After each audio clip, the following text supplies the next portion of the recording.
श्री शिवाय नमस्तुभ्यम। दोस्तों, आज की कथा में आप सभी भक्तों का हार्दिक स्वागत है। भगवान भोलेनाथ और माता पार्वती की कृपा से आपकी समस्त मनोकामनाएं पूर्ण हो।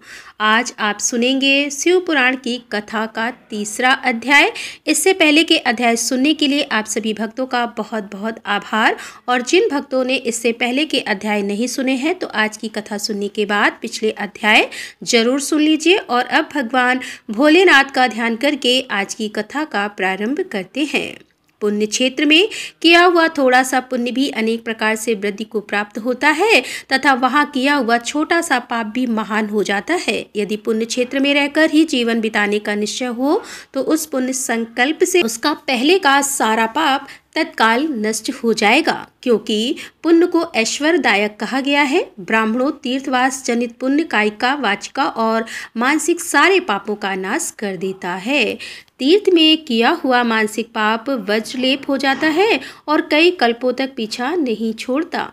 वैसा पाप केवल ध्यान से ही नष्ट होता है, अन्यथा नहीं होता। वाचिका पाप जब से तथा कायिका पाप शरीर को सुखाने जैसे कठोर तप से नष्ट होता है। अतः सुख चाहने वाले पुरुष को देवताओं की पूजा करते और ब्राह्मणों को दान देते हुए पाप से बचकर ही तीर्थ में निवास करना चाहिए। ऋषियों ने कहा, साधु शिरोमण, अब आप पार्थिव प्रतिमा के पूजन का विधान बताइए। महर्षियों, तुम लोगों ने बहुत उत्तम बात पूछी है। पार्थिव प्रतिमा का पूजन सदा संपूर्ण मनोरथ को देने वाला होता है तथा दुख का तत्काल निवारण करने वाला है। मैं उसका वर्णन करता हूँ, तुम लोग उसको ध्यान देकर सुनो। पृथ्वी आदि की बनी हुई देव प्रतिमाओं की पूजा इस भूतल पर अविष्टदायक मानी गई है। पृथ्वी मतलब मिट्टी की जो प्रतिमा होती है, उनकी पूजा करने से सभी प्रकार की इच्छाएं पूर्ण मानी जाती हैं। निश्चय ही इस पूजा में पुरुषों और स्त्रियों का भी अधिकार है। नदी, पोखरे अथवा कुएं में प्रवेश करके पानी के भीतर से मिट्टी ले आए, फिर गंध चूर्ण के द्वारा उसका संशोधन करें और शुद्ध मंडप में रखकर उसे महीन पीसे और साने। इसके बाद हाथ से प्रतिमा बनाएं और दूध से उसका सुंदर संस्कार करें। उस प्रतिमा में अंग प्रत्यंग अच्छी तरह प्रकट हुए हों तथा वह सब प्रकार से अस्त्र शस्त्रों से संपन्न बनाई गई हो। तदंतर उसे पदासन पर स्थापित करके आदर पूर्वक उसका पूजन करें और भगवान गणेश, भगवान सूर्य, विष्णु, भगवान दुर्गा जी और भगवान शिव की प्रतिमा का, शिव का एवं शिवलिंग का विज को सदा पूजन करना चाहिए। 16 उपचार पूजन जनित फल की सिद्धि के लिए 16 उपचारों द्वारा पूजन करना चाहिए। पुष्प से प्रोकड़ और मंत्र पाठ पूर्वक अभिषेक करें। अगहनी के चावल से नैवेद्य तैयार करें। सारा नैवेद्य एक कुड़वा में लगभग पाव भर होना चाहिए। घर में पार्थिव पूजन के लिए एक कुंडो और बाहर किसी मनुष्य द्वारा स्थापित शिवलिंग के पूजन के लिए एक प्रस्थ यानी कि सेर भर नैवेद्य तैयार करना आवश्यक है। देवताओं द्वारा स्थापित शिवलिंग के लिए 3 सेर नैवेद्य अर्पित करना उचित है और स्वयं प्रकट हुए स्वयं शंभु शिवलिंग के लिए 5 सेर। ऐसा करने पर पूर्ण फल की प्राप्ति समझनी चाहिए। और इस प्रकार सहस्त्र बार पूजा करने से द्विसत्य लोक को प्राप्त कर लेता है।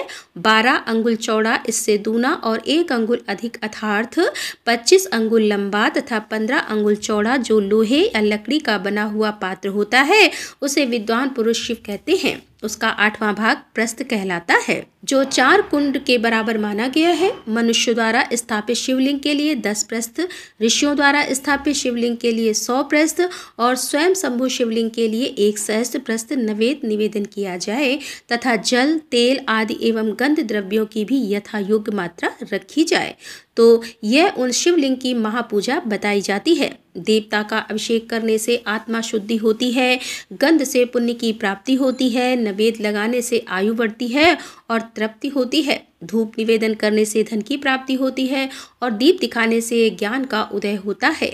तांबुल समर्पण करने से भोग की उपलब्धि होती है। इसीलिए स्नान आदि 6 उपचारों को यत्न पूर्वक अर्पित करें। नमस्कार और जप, यह दोनों संपूर्ण अविष्ट फल को देने वाले हैं। इसीलिए भोग और मोक्ष की इच्छा रखने वाले मनुष्यों को पूजा के अंत में सदा ही जय और नमस्कार करना चाहिए।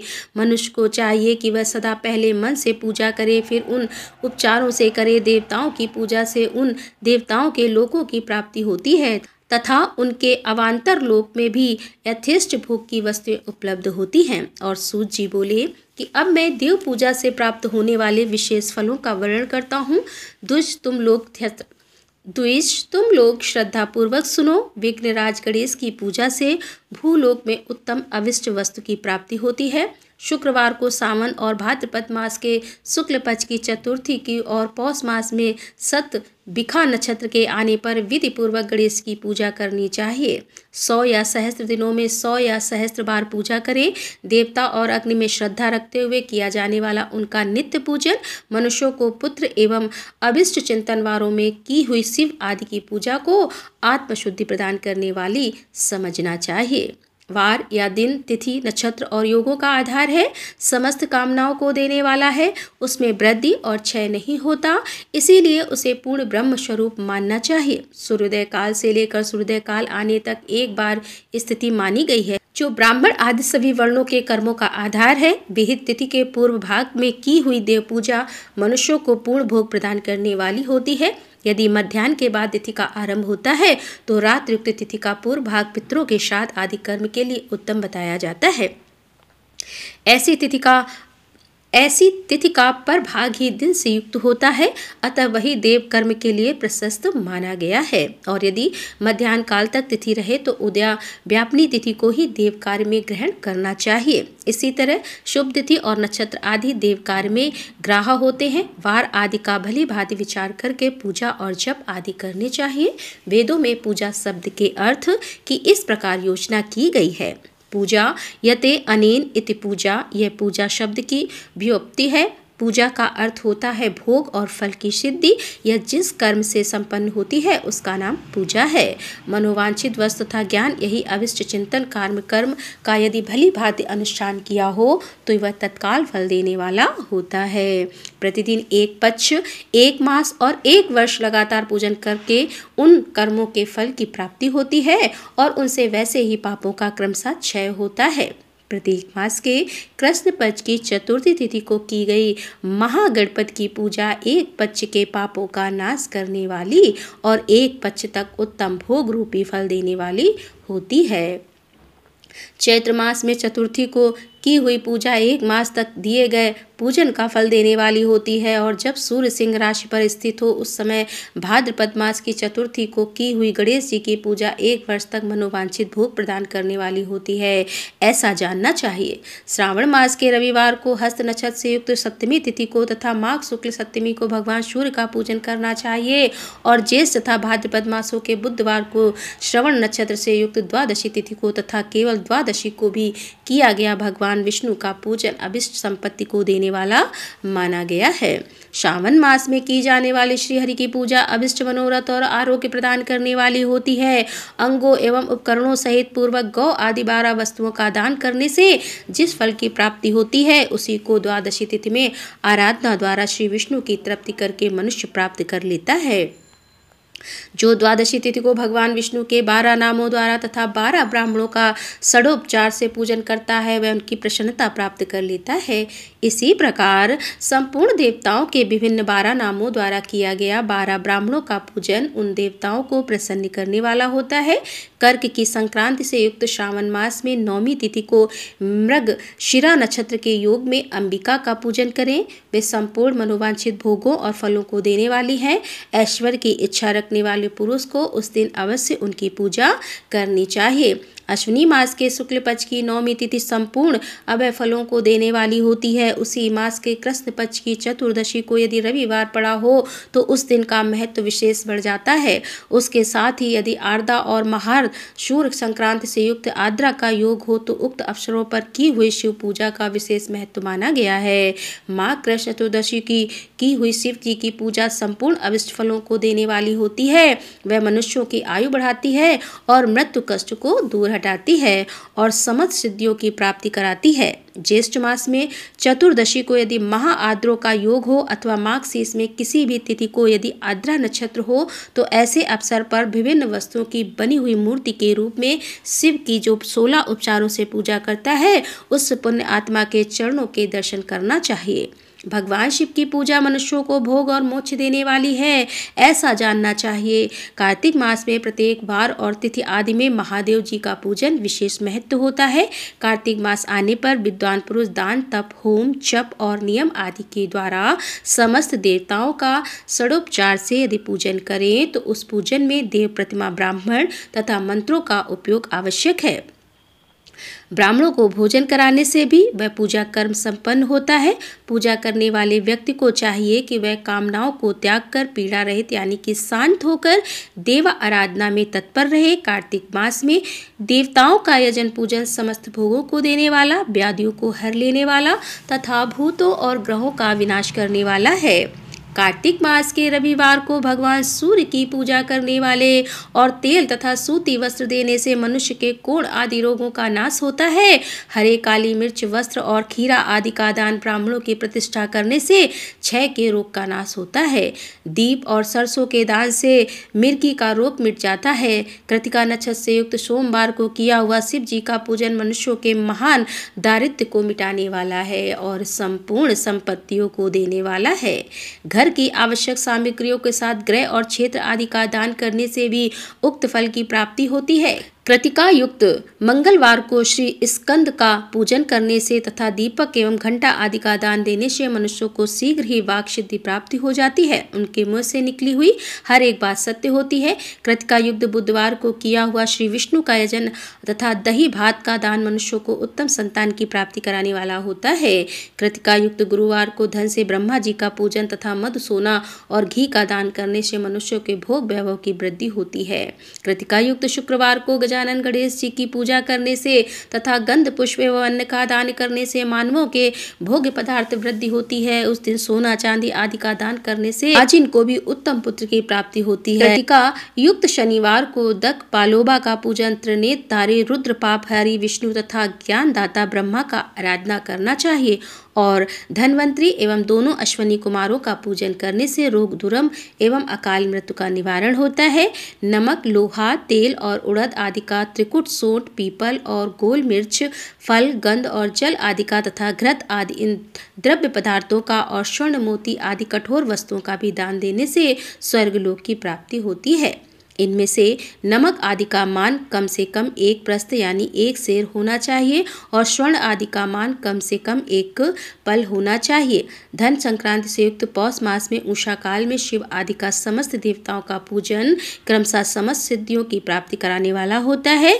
इस पूजन में अघानी के चावल से तैयार किए गए हविष्य का नैवेद्य उत्तम बताया गया है। पौष मास में नाना प्रकार के अन्न का नैवेद्य विशेष महत्व रखता है और माघशीर्ष मास में केवल अन्न का दान करने वाले मनुष्य को ही संपूर्ण अभिष्ट फलों की प्राप्ति होती है और माघशीर्ष मास में अन्न का दान करने वाले मनुष्यों के सारे पाप नष्ट हो जाते हैं। वह अभिष्ट सिद्धि, आरोग्य, धर्म वेद का सम्यक ज्ञान, उत्तम अनुष्ठान का फल, इहलोक और परलोक में महान भोग, अंत में सनातन योग यानी मोक्ष तथा वेदांत ज्ञान की सिद्धि प्राप्ति कर लेता है। जो मनुष्य भोग की इच्छा रखने वाला है वह मनुष्य माघशीर्ष मास आने पर कम से कम 3 दिन तक भी उषा काल में अवश्य देवताओं का पूजन करे और पौष मास को पूजन से खाली न जाने दे। उषा काल से लेकर संगम काल तक ही पौष मास में पूजन का विशेष महत्व बताया गया है। पौष मास में पूरे महीने भर जितेंद्रिय और निराहार रहकर द्विज अगर प्रातः काल में मध्याह्न काल तक वेद माता गायत्री का जप करता है और उसके बाद रात को सोने के समय तक पंचाक्षर आदि मंत्रों का जप करता है तो ऐसा करने वाला ब्राह्मण ज्ञान पाकर शरीर छूटने के बाद मोक्ष प्राप्त कर लेता है। द्विजतर नर नारियों को त्रिकाल स्नान और पंचाक्षर मंत्र के ही निरंतर जप से विशुद्ध ज्ञान प्राप्त हो जाता है। इष्ट मंत्रों का सदा जप करने से बड़े पापों का भी नाश हो जाता है और सारा चराचर जगत बिंदु नाश स्वरूप है। बिंदु शक्ति है और नाद शिव, इस तरह यह जगत शिव शक्ति का ही स्वरूप है। नाद बिंदु का और बिंदु इस जगत का आधार है। यह बिंदु और नाद शक्ति और शिव संपूर्ण जगत के आधार रूप से स्थित है। बिंदु और नाद से युक्त सब कुछ शिव स्वरूप है क्योंकि वही सबका आधार है। आधार में ही आधे का समावेश अथवा लय होता है, यही सकलीकरण है। इस सकलीकरण की स्थिति से ही सृष्टि काल में जगत का प्रादुर्भाव होता है, इसमें संचय नहीं है। शिवलिंग बिंदु नाद स्वरूप है, अतः उसे जगत का कारण बताया जाता है। बिंदु देव है और नाद शिव, इन दोनों का संयुक्त रूप ही शिवलिंग कहलाता है। अतः जन्म के संकट से छुटकारा पाने के लिए शिवलिंग की पूजा करनी चाहिए। बिंदु रूपा देवी उमा माता है और नाद सूर्य भगवान शिव पिता, इन माता पिता के पूजित होने से परमानंद की ही प्राप्ति होती है। अतः परमानंद का लाभ लेने के लिए शिवलिंग का विशेष रूप से पूजन करें। देवी उमा जगत की माता है और भगवान शिव जगत के पिता हैं, और जो मनुष्य इसकी सेवा करता है उसे पुत्र पर इन दोनों माता पिता की कृपा नित्य अधिकाधिक बढ़ती रहती है। भगवान शिव और माता पार्वती अपने पूजक पर कृपा करके उसे अपना आंतरिक ऐश्वर्य प्रदान करते हैं। अतः मुनीश्वर आंतरिक आनंद की प्राप्ति के लिए शिवलिंग को माता पिता का स्वरूप मानकर उसकी पूजा करनी चाहिए। भर्ग यानी कि शिव पुरुष रूप है और भर्गा शिवा अथवा शक्ति स्वरूपा प्रकृति कहलाती है। अव्यय आंतरिक अधिष्ठान रूप गर्व को पुरुष कहते हैं और शुभ आंतरिक अधिष्ठान भूत गर्व को प्रकृति पुरुष आदि गर्व व प्रकृति रूप गर्व से युक्त होने के कारण गर्ववान है, क्योंकि वही प्रकृति का जनक है। प्रकृति में जो पुरुष का संयोग होता है यही पुरुष से उसका प्रथम जन्म कहलाता है। अव्यक्त प्रकृति से महत्व आदि के क्रम से जो जगत का व्यक्त होना है यही उस प्रकृति का द्वितीय जन्म कहलाता है। जीव पुरुष से ही बार बार जन्म और मृत्यु को प्राप्त होता है। माया द्वारा अन्य रूप से प्रकट किया जाना ही उसका जन्म कहलाता है। जीव का शरीर जन्म काल से ही जीर्ण 6 भाव विकारों से युक्त होने लगता है और इसीलिए उसे जीव संज्ञा दी गई है। जो जन्म लेता है और विविध पासों द्वारा तनाव बंधन में पड़ता है उसका नाम जीव है। जन्म और बंधन जीव शब्द का अर्थ ही है। अतः जन्म मृत्यु रूपी बंधन की निवृत्ति के लिए जन्म के अधिष्ठान भूत म्रात प्रेत स्वरूप शिवलिंग का पूजन करना चाहिए। गाय का दूध, गाय का दही और गाय का घी, इन तीनों को पूजन के लिए शहद और शक्कर के साथ पृथक पृथक भी रखें और इन सबको मिलाकर सम्मिलित रूप से पंचामृत भी तैयार कर लें। इनके द्वारा शिवलिंग का अभिषेक एवं स्नान कराएं। फिर गाय के दूध और अन्न के मेल से नैवेद्य तैयार करके प्रणव मंत्र के उच्चारण पूर्वक उसे भगवान शिव को अर्पित करें। संपूर्ण प्रणव को ध्वनिलिंग कहा जाता है और स्वयं शंभुलिंग नाद स्वरूप होने के कारण नादलिंग कहा जाता है। यंत्र या अर्घ बिंदु स्वरूप होने के कारण बिंदुलिंग के रूप में विख्यात है। उसमें अचल रूप से प्रतिष्ठित जो शिवलिंग है वह मकार स्वरूप है, इसीलिए मकार लिंग कहलाता है। सवारी निकालने आदि के लिए जो चर लिंग होता है वह उकार स्वरूप होने से उकार लिंग कहा गया है। तथा पूजा की दीक्षा देने वाले जो गुरु या आचार्य हैं उनका विक्रय आकार का प्रतीक होने से आकार लिंग माना गया है। इस प्रकार आकार, उकार, मकार, बिंदु, नाद और ध्वनि के रूप में लिंग के 6 भेद हैं और इन 6 लिंगों की नित्य पूजा करने से साधक जीवन मुक्त हो जाता है, इसमें संशय नहीं है। ऋषियों ने कहा है कि प्रभु अग्नि यज्ञ, देव यज्ञ, ब्रह्म यज्ञ, गुरु पूजा तथा ब्रह्म तृप्ति का हमारे समक्ष क्रमशः वर्णन कीजिए। सूत जी बोले, मैं ऋषियों, गृहस्थ पुरुष अग्नि में सायंकाल और प्रातःकाल को जो चावल आदि द्रव्य की आहुति देता है उसी को अग्नि यज्ञ कहते हैं। जो ब्रह्मचर्य आश्रम में स्थित है उन ब्रह्मचारिणी यज्ञ बेद समीधा का ही अग्नि में हवन करें। ब्राह्मणों ब्रह्मचर्य आश्रम में निवास करने वाले द्विज का जब तक विवाह ना हो जाए और वे उपासना अग्नि की प्रतिष्ठा ना कर ले तब तक उनके लिए अग्नि में सविधा की आहुति, व्रत आदि का पालन तथा विशेष यजन आदि ही कर्तव्य है और यही उनके लिए अग्नि यज्ञ है। द्विज, उन्होंने ब्रह्म अग्नि को विसर्जित करके अपने आत्मा ने ही अग्नि का आरोप कर लिया है। ऐसे वानप्रस्थियों और सन्यासियों के लिए यही हवन या अग्नि यज्ञ है कि वे विविध समय पर हितकर परिमित और पवित्र अन्न का भोजन कर लें। ब्राह्मणों, सायकाल अग्नि के लिए दी हुई आहुति संपत्ति प्रदान करने वाली होती है, ऐसा जानना चाहिए, और प्रातःकाल सूर्यदेव को दी हुई आहुति आयु की वृद्धि करने वाली होती है। यह बात अच्छी तरह समझ लेनी चाहिए। दिन में अग्निदेव सूर्य में ही प्रविष्ट हो जाते हैं, अतः प्रातःकाल सूर्य को दी हुई आहुति भी अग्नि यज्ञ के ही अंतर्गत आती है। इस प्रकार यह अग्नि यज्ञ का वर्णन किया गया है। इंद्र आदि समस्त देवताओं के उद्देश्य से अग्नि में जो आहुति दी जाती है उसे देव यज्ञ समझना चाहिए। थाली पाक आदि यज्ञों का देव यज्ञ ही मानना चाहिए और लौकिक अग्नि में प्रतिष्ठित जो चूर्णाकरण आदि संस्कार निमित्त का हवन कर्म है उन्हें भी देव यज्ञ के ही अंतर्गत जानना चाहिए। अब ब्रह्मा यज्ञ का वर्णन सुनो। तुझको चाहिए कि वह देवताओं की तृप्ति के लिए निरंतर ब्रह्मा यज्ञ करे। वेदों का जो नित्य अध्ययन या स्वाध्याय होता है उसी को ब्रह्मा यज्ञ कहा गया है। प्रातः काल नित्य कर्म के अन्य सायकाल तक ब्रह्मा यज्ञ किया जा सकता है। इसके बाद रात में इसका विधान नहीं है। अग्नि के बिना देव यज्ञ कैसे संपन्न होता है, इसे तुम लोग श्रद्धा से और आदरपूर्वक सुनो। सृष्टि के आरंभ में सर्वज्ञ, दयालु और सर्वसमर्थ महादेव जी ने समस्त लोगों के उपकार के लिए वारों की कल्पना की। वे भगवान शिव संसार रूपी रोग को दूर करने के लिए वैद्य हैं, उसके ज्ञाता तथा समस्त औषध के भी औषध हैं। उन भगवान ने पहले अपने वार की कल्पना की जो आरोग्य प्रदान करने वाला है। तत्पश्चात अपनी माया शक्ति का वार बनाया जो संपत्ति प्रदान करने वाला होता है। जन्म काल में दुर्गतग्रस्त बालक की रक्षा के लिए उन्होंने कुमार के वार की कल्पना की।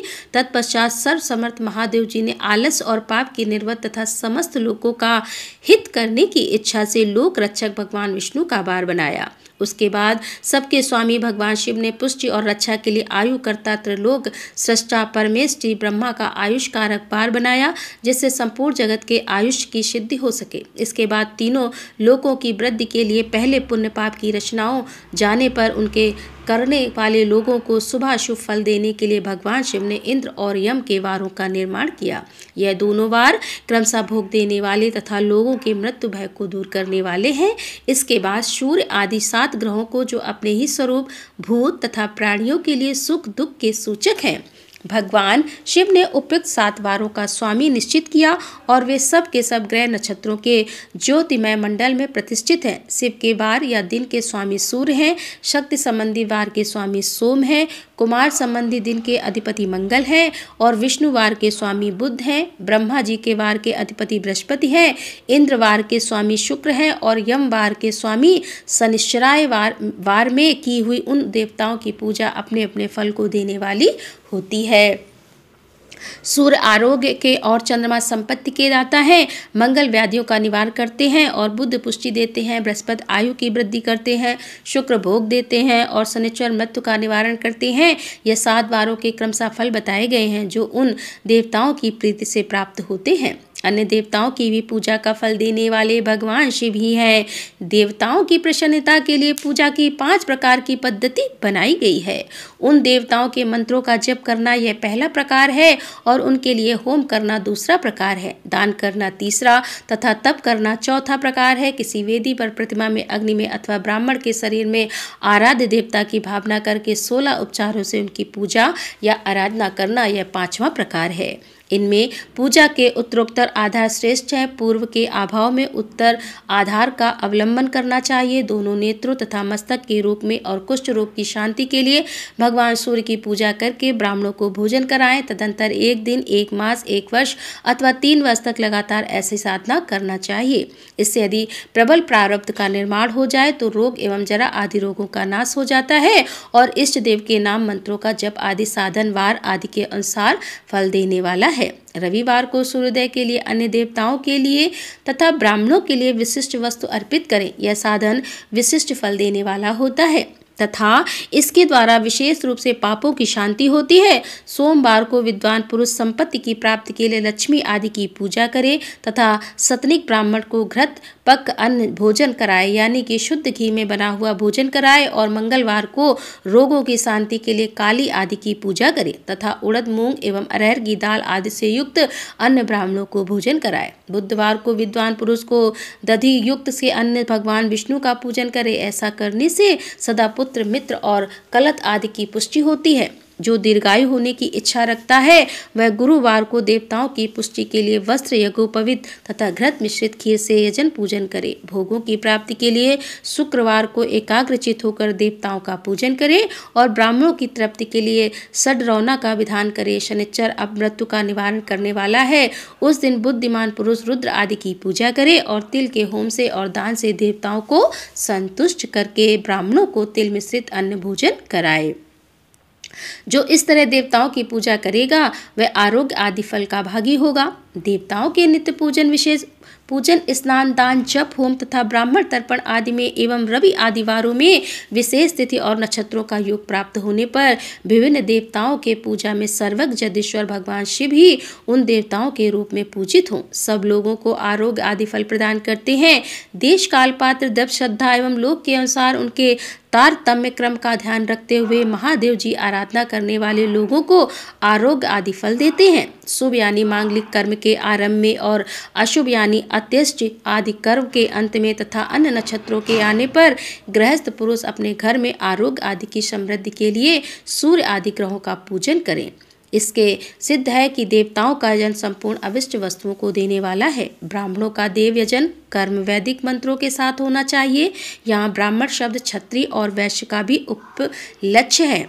शूद्र आदि दूसरों को देव यज्ञ तांत्रिक विधि से होना चाहिए। शुभ फल की इच्छा रखने वाले मनुष्यों को सातों ही दिन अपनी शक्ति के अनुसार सदा देव पूजन करना चाहिए।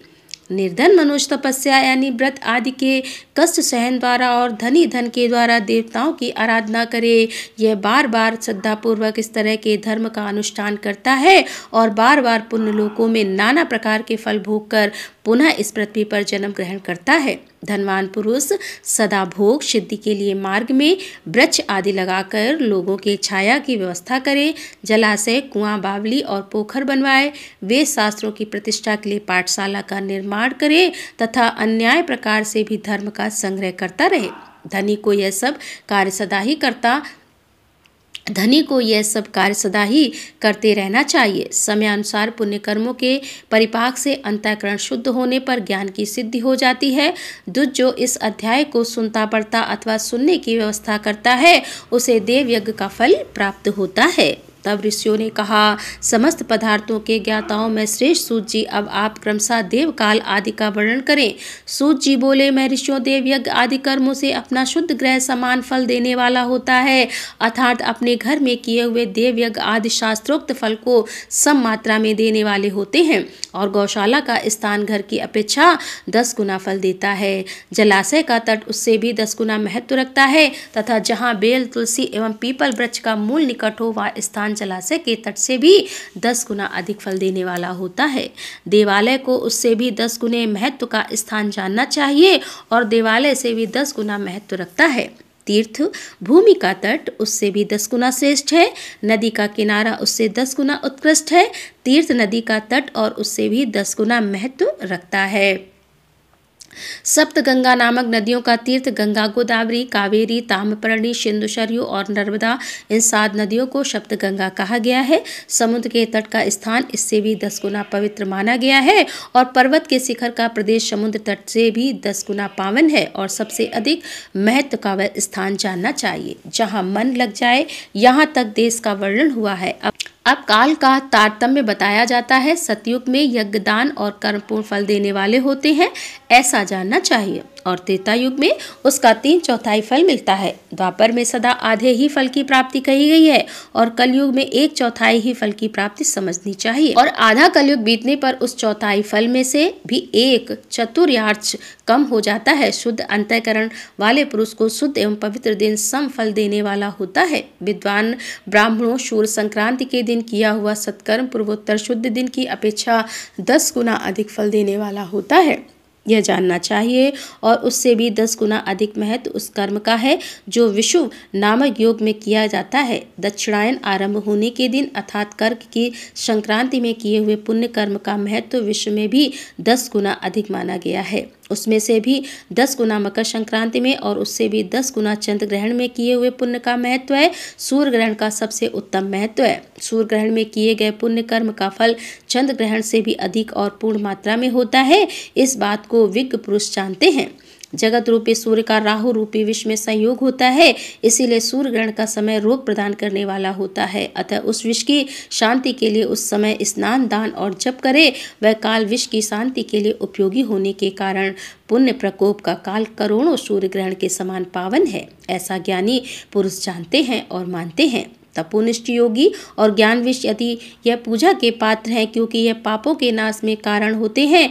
जिसमें 24 लाख गायत्री का जप कर लिया हो, वह ब्राह्मण भी पूजा का उत्तम पात्र है। वह संपूर्ण फलों और भोगों को देने में समर्थ है, जो पतन से त्राण करता है अर्थात नरक में गिरने से बचाता है। उसके लिए इसी गुण के कारण शास्त्र में पात्र शब्द का प्रयोग होता है। वह दाता का पातक से त्राण करने के कारण पात्र कहलाता है। गायत्री अपने गायक का पतन से त्राण करती है, इसीलिए वह गायत्री कहलाती है। जैसे इस लोक में जो धनहीन है वह दूसरों को धन नहीं देता, जो यहाँ धनवान है वही दूसरों को धन दे सकता है, उसी तरह जो स्वयं शुद्ध और पवित्र आत्मा है वही दूसरों मनुष्यों को त्राण या उद्धार कर सकता है। जो गायत्री का जप करके शुद्ध हो गया वो वही शुद्ध ब्राह्मण कहलाता है। इसीलिए दान, जप, होम और पूजा सभी कर्मों के लिए वही शुद्ध पात्र है और ऐसा ब्राह्मण ही दान तथा रक्षा करने की पात्रता रखता है। स्त्री हो या पुरुष, जो भी भूखा हो वही अन्नदान का पात्र है। जिसको जिस वस्तु की इच्छा हो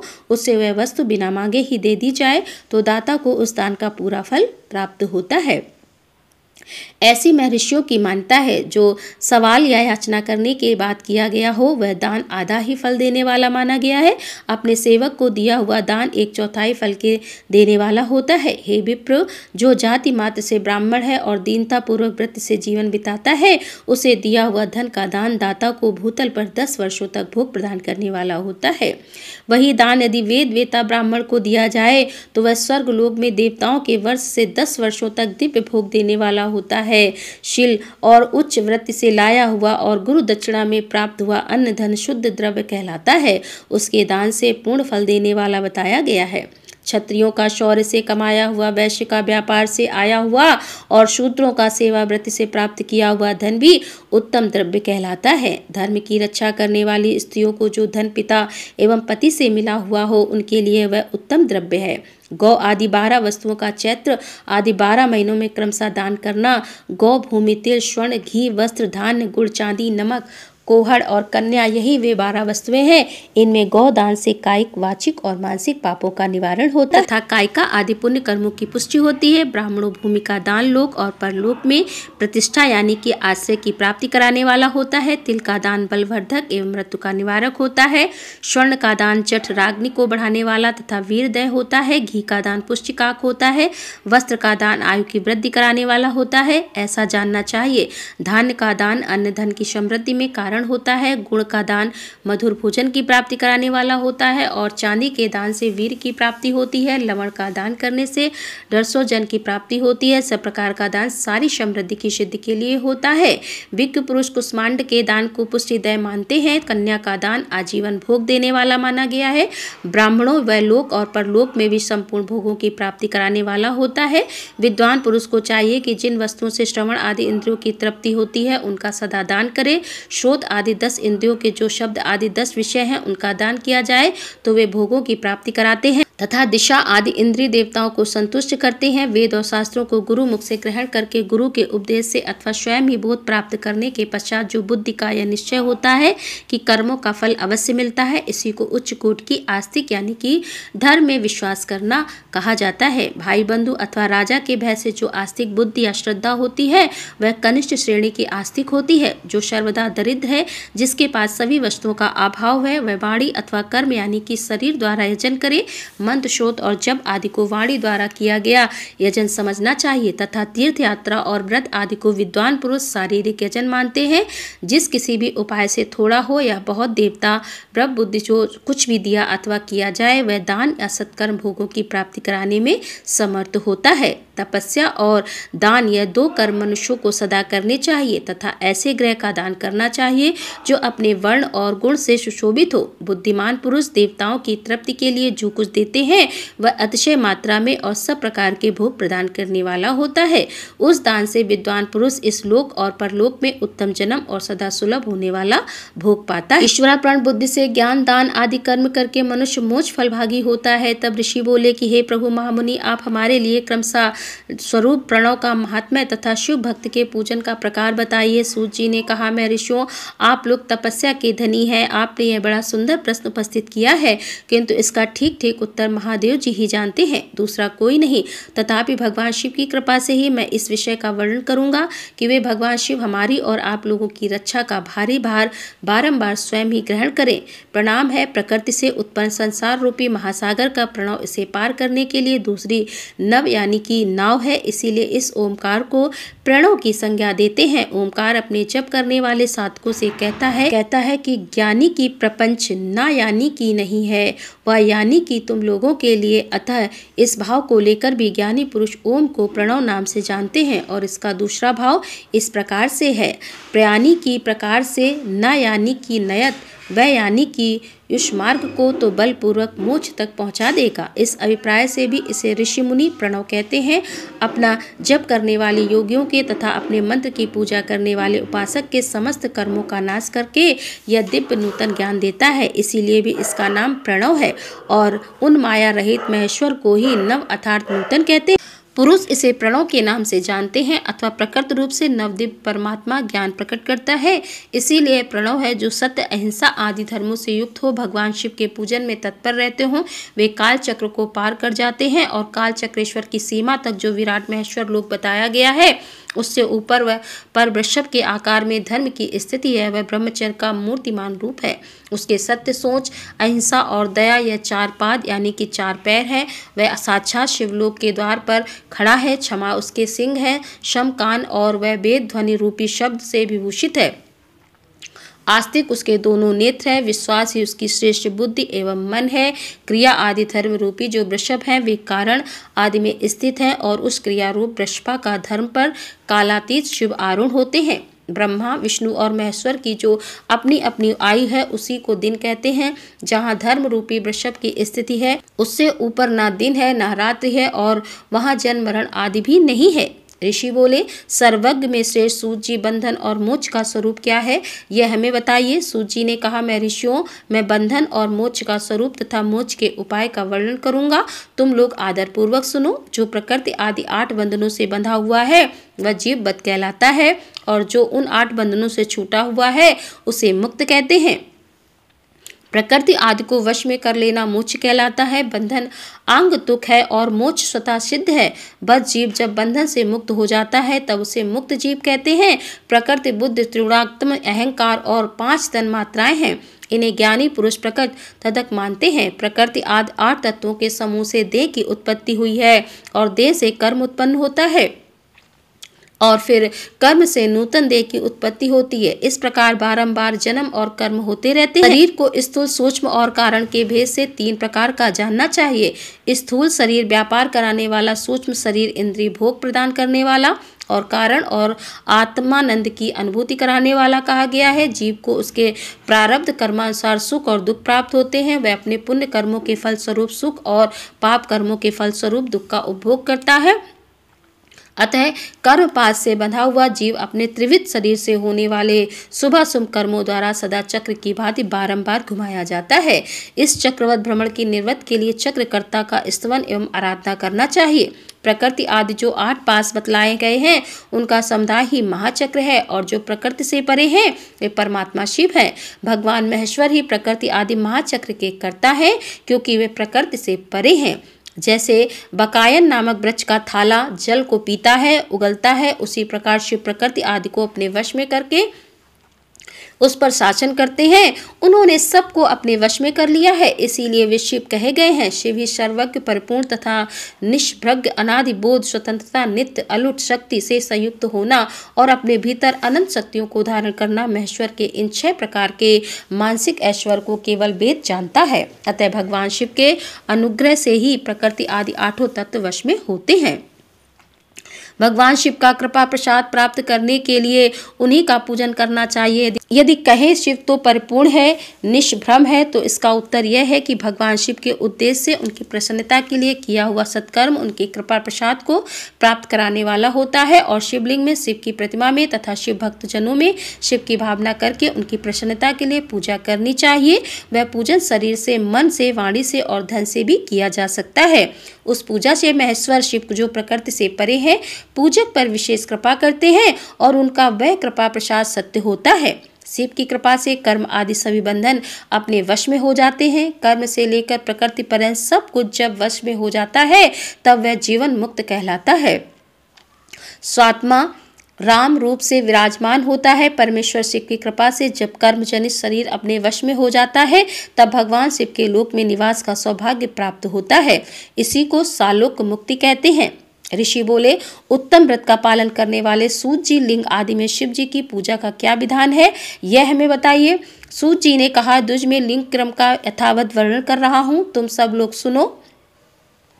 वह प्रणव ही समस्त अविष्ट चिंतन पंचाक्षर मंत्र यानी कि नमः शिवाय को ही स्थूल लिंग कहा जाता है। उन दोनों प्रकार के लिंगों का पूजन तब कहलाता है और वे दोनों ही लिंग साक्षात मोक्ष देने वाले होते हैं। पौरुष लिंग और प्रकृति लिंग के रूप में बहुत से लिंग हैं, उन्हें भगवान शिव ही विस्तार पूर्वक बता सकते हैं। दूसरा कोई नहीं जानता। पृथ्वी के विकारभूत जो लिंग ज्ञात हैं उनको मैं तुमको बता रहा हूँ। उसमें स्वयं शंभु लिंग प्रथम है, दूसरा बिंदु लिंग और तीसरा प्रतिष्ठित लिंग, चौथा चर लिंग और पांचवा गुरु लिंग। देव ऋषियों की तपस्या से संतुष्ट होकर उसके समीप प्रकट होने के लिए पृथ्वी के अंतर्गत बीज रूप से व्याप्त हुए भगवान शिव वृक्षों के अंकुर की भांति भूमि को भेद कर नादलिंग के रूप में व्यक्त हो जाते हैं। वे स्वतः व्यक्त हुए शिव ही स्वयं प्रकट होने के कारण स्वयं शंभु नाम धारण करते हैं। ज्ञानी जन उन्हें स्वयं शंभु लिंग के रूप में जानते हैं और उस स्वयं शंभु लिंग की पूजा से उपासक का ज्ञान स्वयं ही बढ़ने लगता है। सोने चांदी आदि के पत्र पर, भूमि पर अथवा वेदी पर अपने हाथ से लिखित जो शुद्ध प्रणव मंत्र रूप लिंग है उसमें तथा मंत्र लिंग का आलेखन करके उसमें भगवान शिव की प्रतिष्ठा और आवाहन कर आदम लिंग स्थावर और जंगम दोनों ही प्रकार का होता है। इसमें शिव का दर्शन भावना में ही ऐसा निसंदेह कहा जाता है। जिसको जहाँ भगवान शंकर के प्रकट होने का विश्वास हो उसके लिए वही प्रकट होकर वे अविष्ट फल प्रदान करते हैं। अपने हाथ से लिखे हुए यंत्र में अथवा आकृति स्थावर आदि भगवान शिव का आवाहन करके 16 उपचारों से उनकी पूजा करें।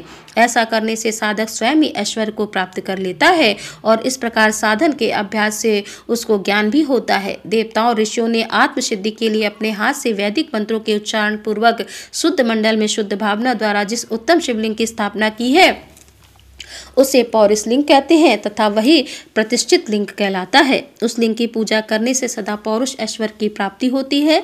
महान ब्राह्मण और महाधनी राजा किसी कारीगर से शिवलिंग का निर्माण कराकर जो मंत्र पूर्वक उसकी स्थापना करते हैं उनके द्वारा स्थापित हुआ वह लिंग भी प्रतिष्ठित लिंग कहलाता है।